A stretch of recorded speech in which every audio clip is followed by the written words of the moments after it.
It is 4 in the morning. The house is completely silent. You became aware of the ceiling about 30 seconds ago, not because of a noise, not exactly because you needed the bathroom, just awake. Again. You check your phone and the number is so close to the same number from last night and the night before that for a moment you wonder if you are losing your mind a little. You fell asleep fine at 10:30 and now here you are at 3:48 or 4:17 or 4:02, lying in the dark, heart beating a little faster than it should be, mind already spinning up, and you already know that you are going to be exhausted tomorrow. Here's what I want to tell you right now. That is not insomnia, not the classical kind. That is your body trying to tell you something, and once you understand what is actually running inside you during those specific hours, you are never going to look at that 4 a.m. wake-up the same way again. I spent 12 years in internal medicine in Chicago and Boston, 50 patients a day, 6 minutes per chart, going home feeling like I missed something important in every single room. I stepped away from that. I built a small practice in Vermont where I actually have time to talk to people, and I built this channel because the conversations I was not having in those hospitals were eating at me. Subscribe to Dr. Cross and hit the notification bell. We are building this channel one honest conversation at a time, working toward 1,000 subscribers. Every single one matters because it means one more person gets information they will not hear in a waiting room. Now, let us talk about why you are staring at your ceiling at 4 a.m. The first thing most people do when this pattern begins is reach for the obvious explanation. You are stressed. Take some melatonin. Try a white noise machine. Cut back on caffeine. If that does not work, your doctor might mention sleep hygiene, screens off before bed, cooler room, consistent schedule, and if it still does not work, you might get a prescription. Ambien, trazodone, something to keep you down. And this is where most people have been getting it wrong for years, and the medical system has been getting it wrong with them. Stress is a factor, yes. Sleep hygiene matters. But neither explanation accounts for the pattern that has been documented across thousands of years of clinical observation. People do not wake up randomly somewhere in the night. They wake up at the same window, night after night, 3:54, 4:20, 2:48. The body is almost eerily consistent, and when something in biology is that consistent, it is not noise, it is signal. Something is running on a schedule, and that schedule is waking you up. What Western medicine has only recently begun to formally appreciate is something traditional Chinese medicine has mapped in extraordinary detail for over 2,000 years. Each organ system in the body has a period of peak activity, a roughly 2-hour window during which it does its most intensive work. This is called the organ clock. For decades, Western-trained physicians dismissed it as folklore. I was one of those physicians. Then the circadian biology research arrived. Not trickles, floods. The Nobel Prize in Physiology or Medicine in 2017 went specifically to researchers who untangled the genetic machinery controlling biological timekeeping at the cellular level. What Jeffrey Hall, Michael Rosbash, and Michael Young found was astonishing. Nearly every cell in your body contains its own internal clock. Your liver cells have a clock. Your lung cells have a clock. Your intestinal cells have a clock. All cycling through phases of high activity and relative rest on synchronized 24-hour schedules regulated by clock genes with names like clock, BMAL1, PER, and CRY. This is where the organ clock stops being mysticism and starts being molecular biology. The liver does the bulk of its detoxification and metabolic processing between 1 and 3 a.m. The respiratory system, the lungs and large airways, does significant repair and inflammatory clearing between 3 and 5 a.m. The large intestine begins its preparatory activation around 5 a.m. These windows are conserved across mammalian biology. Your dog follows them. Lab mice follow them. When your liver is processing a heavy load during its peak window, that metabolic intensity can produce physiological signals, heat, restlessness, a low-grade anxious quality, strong enough to snap you awake. The 3 to 5 a.m. window is more complex, and this is where I find the research genuinely fascinating. People with asthma almost universally report their worst attacks between 3 and 5 in the morning. This is not coincidence. Inflammatory markers rise in this window. The airways undergo changes in tone, and the hypothalamic pituitary adrenal axis, the HPA axis, your central stress response system, begins its ramp toward the cortisol awakening response. Cortisol in healthy individuals should start rising between 6 and 8 a.m. to prepare you for waking. In people under chronic psychological stress, carrying unprocessed emotional weight, that rise can begin as early as 3 a.m. That premature hormonal surge ends sleep. Chinese medicine's observation that the lung meridian is also the seat of grief, that unprocessed sadness lives in the respiratory system, looks less like mysticism when you understand that modern psychoneuroimmunology research consistently demonstrates that emotional suppression elevates inflammatory markers and dysregulates HPA axis activity.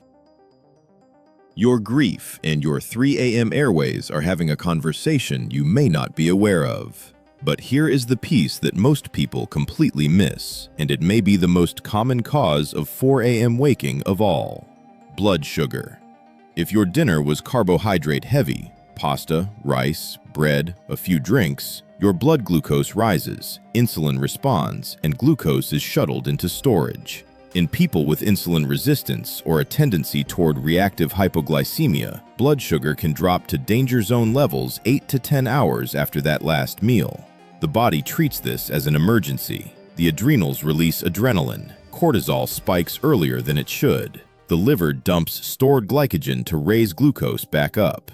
That hormonal emergency response snaps you out of deep sleep at 3:30 or 4 a.m. with a pounding heart and an anxious alertness that feels almost like panic. Most people never connect it to food. They ate 8 hours ago, but the biology remembers exactly what you ate and when.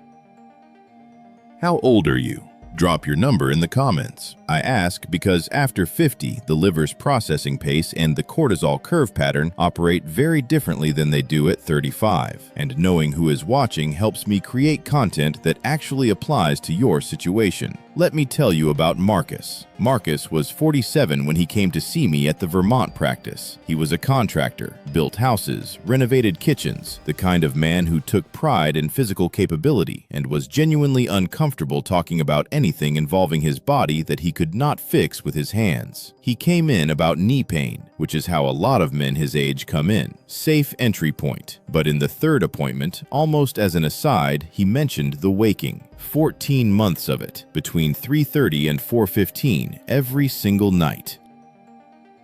He would snap awake, his word, and it is exactly the right word for an adrenaline-mediated arousal. Heart going, that electric unease in his chest, mind immediately chewing through his stresses.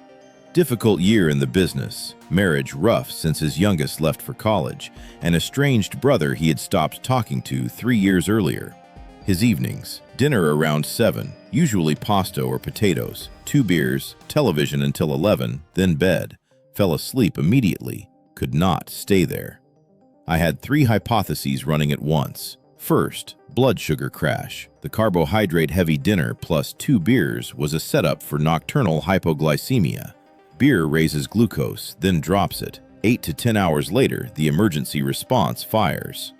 Second, liver window waking from the alcohol metabolism load. 2 beers is not dramatic, but the liver works hard processing acetaldehyde, the toxic byproduct of ethanol, and its peak effort falls squarely in the 1 to 3 a.m. window.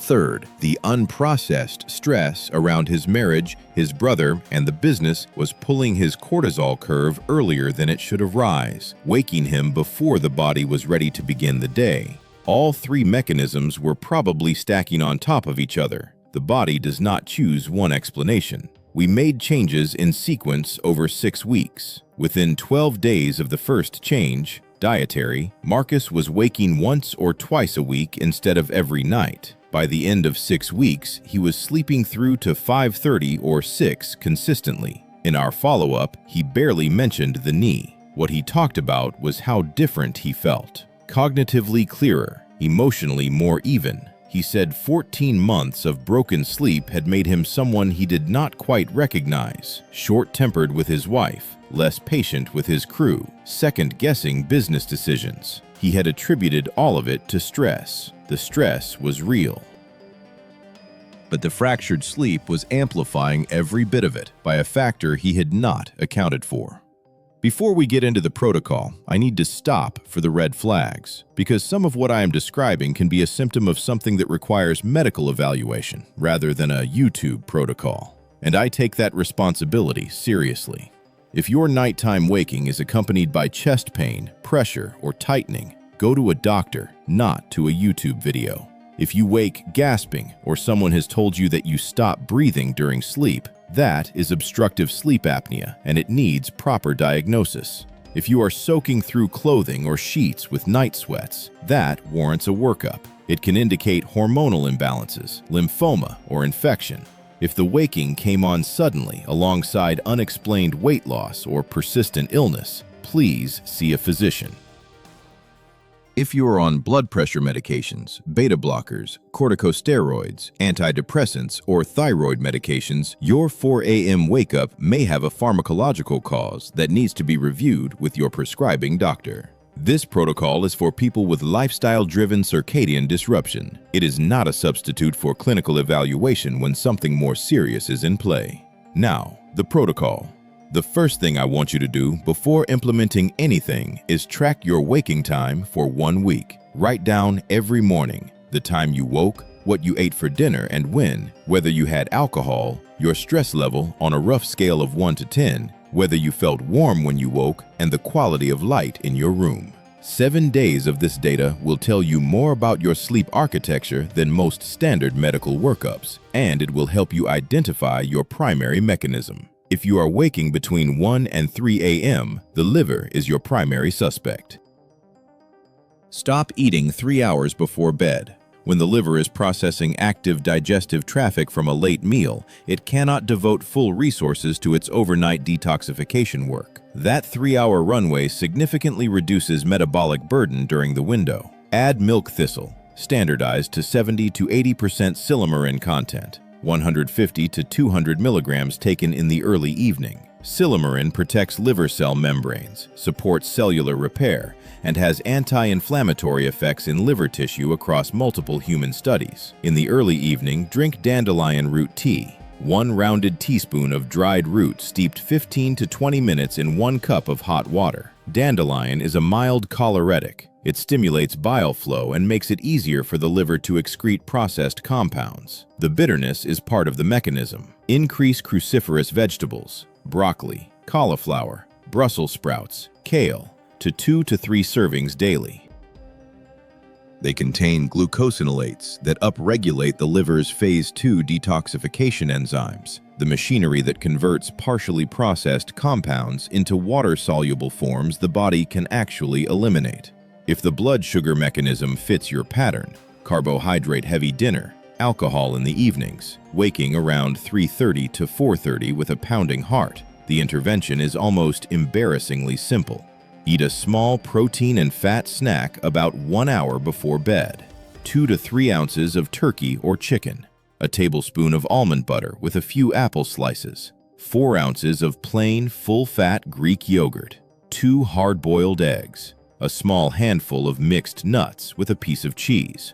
The key profile is protein plus fat with minimal simple carbohydrate. You are not trying to raise blood sugar. You are giving your metabolism a slow-burning substrate that prevents the overnight crash.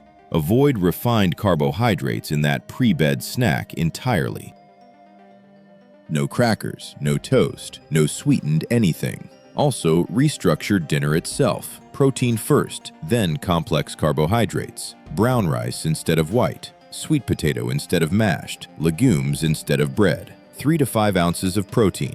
A fist-sized portion of complex carbohydrate. Unlimited non-starchy vegetables. If you drink alcohol in the evenings, understand the mechanism. Alcohol initially acts as a sedative, but as the liver metabolizes it, the byproducts are stimulating and inflammatory. The first half of your night is suppressed and deep. The second half, when acetaldehyde is clearing, is light, fragmented, and often features vivid or disturbing dreams. Stopping the alcohol experiment costs nothing and can resolve the problem within 3 to 5 nights. If you are waking in the 3 to 5 a.m. window, that quality of restless heaviness, mild chest tightness, sadness without a clear source, the HPA axis is your primary target.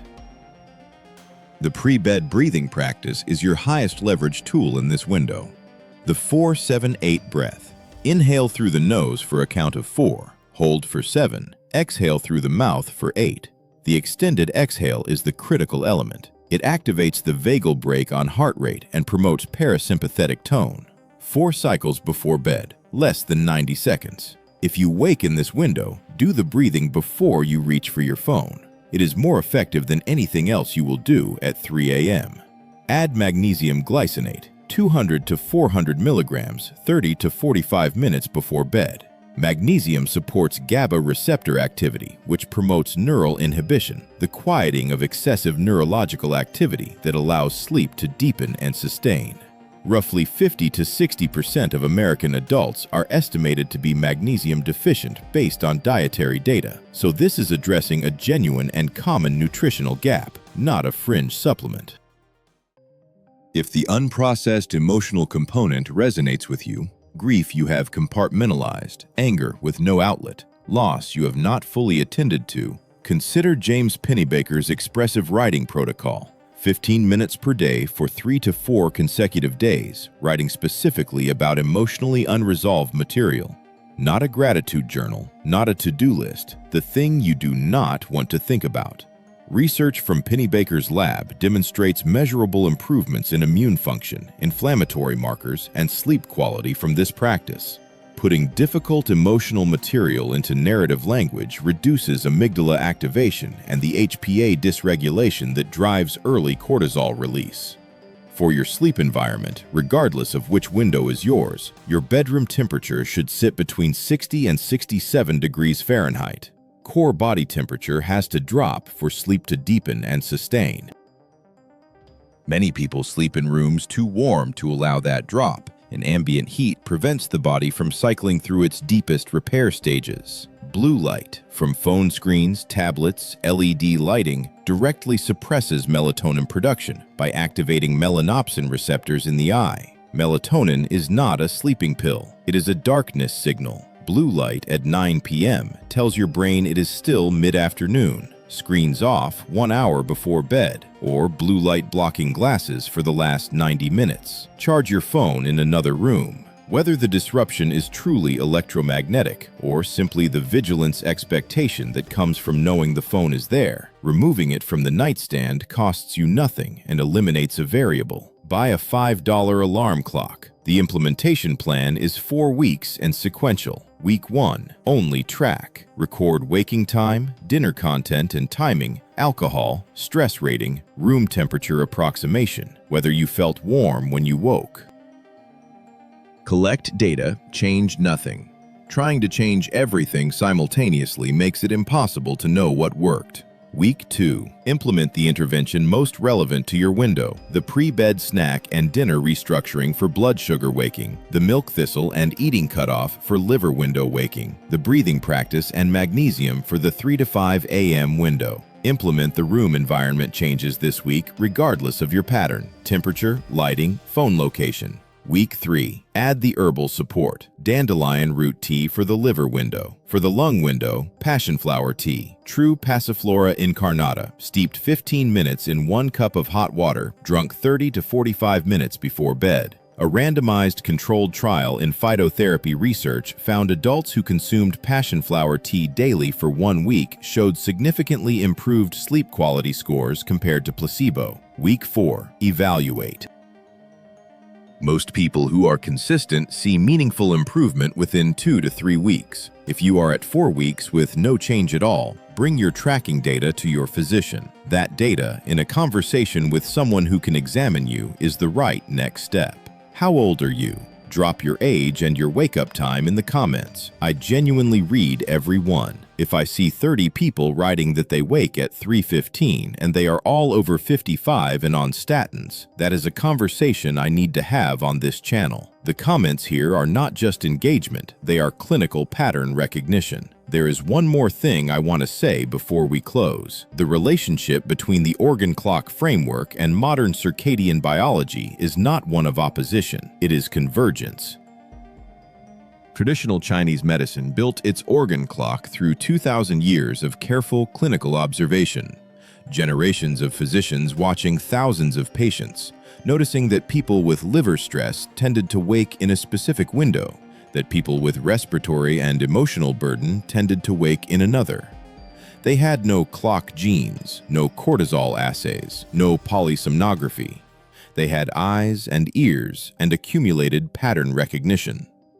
What the last 30 years of circadian biology has done is provide the molecular mechanism for what they observed. The observation was not wrong, the mechanism was just invisible. This is how science works when it works well. Observation precedes mechanism. I spent 12 years inside a system that was never designed to give you this conversation. It was designed to identify pathology and treat it with billable interventions.